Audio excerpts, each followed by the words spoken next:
사랑하는 나눔 가족 여러분, 반갑습니다. 말씀으로 시작하는 목요일 아침입니다.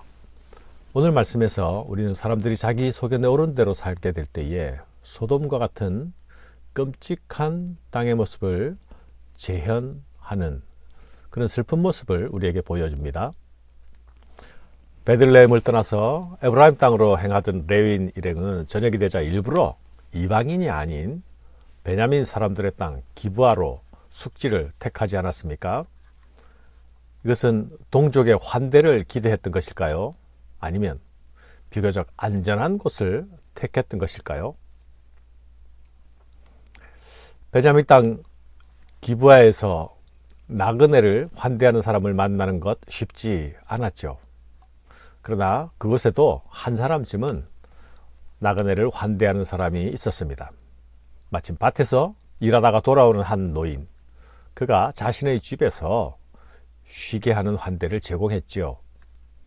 그러나 그 환대가 환대로 끝나지 못합니다. 그 밤에 그 노인의 집에 불량배들이 들이닥친 것이죠. 네 집에 들어온 사람을 끌어내라. 우리가 그와 관계하리라. 그 불량배들은 노인의 집에 유숙하게 된 손님이 나그네가 있다는 사실을 알고 밤에 습격한 것입니다. 그리고 정확히 그 손님인 레위인을 지목하여서 그를 강간하려 합니다. 동성윤간을 하려는 것이죠. 넓은 성읍 거리에서 누가 나를 손님으로 맞아줄까 하고 기다릴 때에는 아무도 없는 것 같이 보였습니다. 그러나 실상은 아무도 없었던 것이 아니죠. 그들은 먹이를 노리는 야수처럼 외부인의 방문을 숨어서 노리고 습격하려고 기다리고 있었던 것입니다. 19장 1절에서 레위인 이야기를 시작하면서 이스라엘의 왕이 없을 때에 라는 진술로 시작하지 않았습니까? 지금 이 성읍에서 일어나는 끔찍하고 비극적인 이야기는 하나님의 백성들이 사는 땅이 무법하고 폭력적인 이방 땅과 전혀 다름없는 곳이 되어버렸더라는 바로 그 모습 보여주고 있습니다. 마을 전체가 율례와 도덕이 무너진 황폐한 땅이 되어버렸습니다. 무법한 도시가 되어버렸습니다. 하나님의 다스림과 하나님의 질서를 드러내야 할, 꽃피워야 할 하나님의 사람들이 무법의 도시, 야생의 정글이 되어버린 것이죠. 이것은 스스로 각자 왕이 된 사람들이 그려내는 땅의 황무, 땅의 황폐의 모습을 보여주는 것이죠. 윤리와 도덕은 실종되었습니다. 폭력적인 성적 탐닉의 노예가 되어 있습니다. 성의 질서조차도 왜곡되어 버렸죠. 전도되고 뒤집혀 버렸습니다. 창조의 질서를 역행하는 동성애적 탐닉에 빠져 있습니다. 한 노인의 환대는 성적 일달을 추구하는 거대한 악 앞에서 완전히 무력해지고 퇴색되어 버립니다. 이는 윤리와 도덕적 타락의 문제 이전에 하나님의 백성들이 내가 누구인지, 우리가 누구인지라는 자기 정체성을 잃게 될 때에 나타나는 삶의 난맥상입니다. 이들이 보여주는 모습은 타락으로 심판받았던 바로 소돔성, 그 모습을 그대로 재현해냅니다. 노인은 그들이 행하려는 일을 이 같은 악행, 망령된 일로 표현하면서 막아 쓰는 듯 합니다. 그러나 곧 너희 눈에 좋은 대로 행하라고 하면서 자신의 딸과 레위인의 첩을 내어주려 합니다. 노인의 환대와 불량배들의 이 악한 행동을 비교하면 우리의 판단은 그리 어렵지 않습니다. 그러나 노인이 불량배들의 요구에 대한 타협으로 제시하는 자기 딸과 레위인의 첩을 대신 내어주는 행동은 우리를 뜨악하게 만들면서 동시에 혼란스럽게 만듭니다.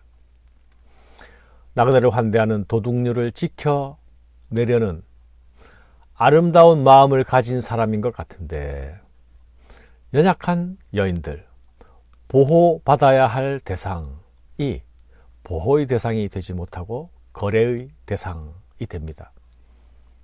희생양이 됩니다. 이 일로 레위인의 첩은 집단 강간의 처참한 희생자가 되죠. 무리가 듣지 아니하므로 그 사람이 자기 첩을 붙잡아 그들에게 밖으로 끌어내매 그들이 그 여자와 관계하였고 밤새도록 그 여자를 능욕하다가 새벽 미명에 놓은지라.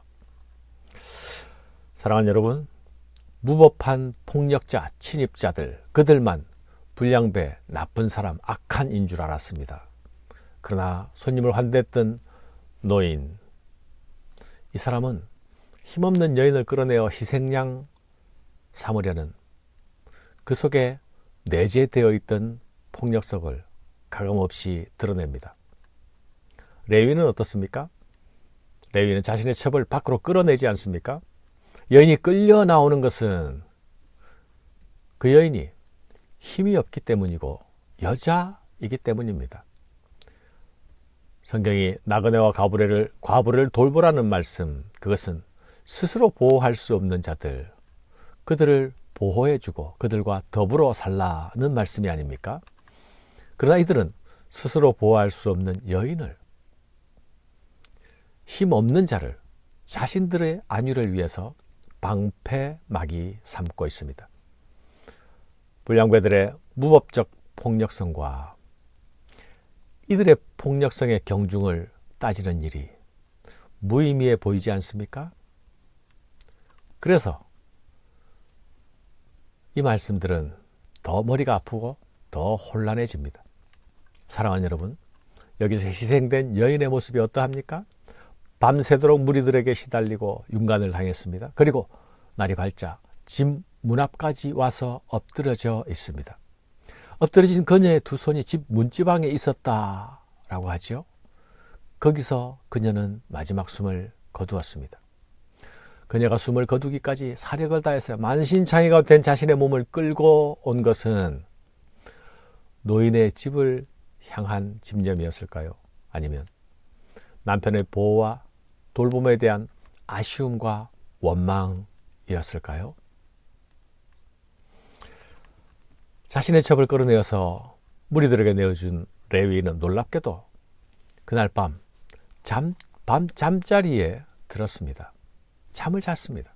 이런 상황에서 잠자리에 들었다, 자고 일어났다 라는 것은 레위인이 자신의 첩을 어떻게 여기고 있었는가를 충분히 짐작해 해주는 대목이 아닙니까? 쓰러져 숨져 있는 여인을 발견하자 일어나라, 떠나자 라고 말합니다. 사람이 아닌 동물에게도 하기 힘든 무심한 행동이죠. 그러나 여러분, 이 여인의 죽음 이후에 레위인의 행동은 아주 적극적이 됩니다. 레위인은 이 여자의 몸을 12조각을 냅니다. 그리고 온 이스라엘에 보내서 한 조각씩 보내서 베냐민 지파에 대한 보복을 선동합니다. 이 선동은 온 이스라엘을 분노케 하죠. 그리고 이스라엘 온 지파 간의 사륙 전쟁으로 비화됩니다. 레위인의 의도대로 베냐민 지파에 대한 피해 보복이 이루어지는 것이죠. 사랑하는 여러분, 결코 일어날 수 없는 끔찍한 사건이 하나님의 백성들 가운데 벌어졌습니다. 불량배들의 무법성, 고발되고 비판받아야 마땅합니다.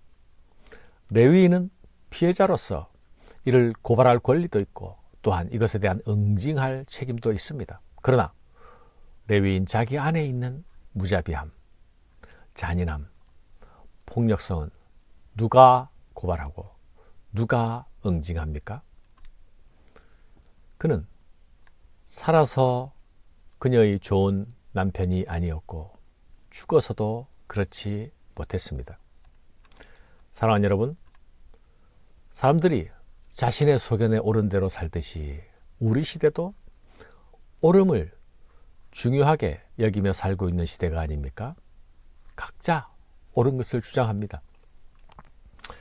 옳음을 추구하는 것 자체, 그것은 소중한 일이죠. 결코 무시되어서는 안 됩니다.